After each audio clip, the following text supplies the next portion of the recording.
Yo, what's up guys? Let's talk about some hips under elbow armbar stuff. So the traditional armbar, we 2-on-1, we put our foot on the hip, we chop down near their far side armpit, we lift our hips up as high as we can, and then we put our leg over their face, and we have a very traditional style armbar from close guard. The problem with this is the second we grab the 2-on-1, people will throw their leg over the head and have the shoulder outside. So I need to lift my hips up really high underneath the armpit, underneath the shoulder, and now we have a good armbar.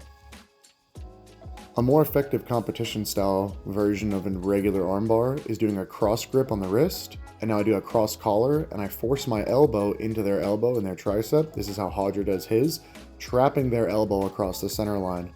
I plant my foot on the hip and I lift my hips up really high and I cross my ankles now over the shoulder. And now we're in this new guard called the top lock. Once you're in the top lock, you can just collect the elbows together. And once the elbows are together, you can throw your leg over the head and you can crawl up the body really slowly. And there's not this big gap and this big opening, allowing people to pull their elbow back. When I just do the 2-on-1, a lot of people will rip their elbow backwards and down and you'll fail the armbar. So here I grab the cross grip, I grab the cross collar, and now I walk and I lift my hips up really high underneath. Remember, hips under shoulder, hips under the elbow.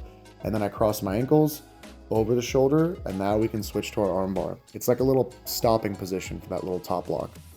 Another concept for this hips under elbow is when you're in the high diamond and you can't get the triangle. So what I'm going to do here, if I try to throw my leg over, I'm going to miss the elbow and I'm going to miss my hips under the shoulder. So I lift my hips up and I drop them towards the elbow, towards the shoulder. I squeeze and then I do it again. Hips up, elbow towards the shoulder, towards the elbow. And now my hips are under the shoulder and under the elbow. And now we have a very easy armbar. But if I do this without making my adjustments, I'm going to lose the arm.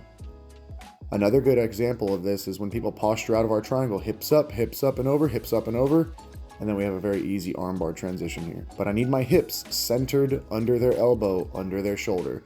This is not a good angle. If I throw my leg over, they pull the arm out. I need my hips centered under the elbow, under the shoulder. Another good example is when you go to S-mount.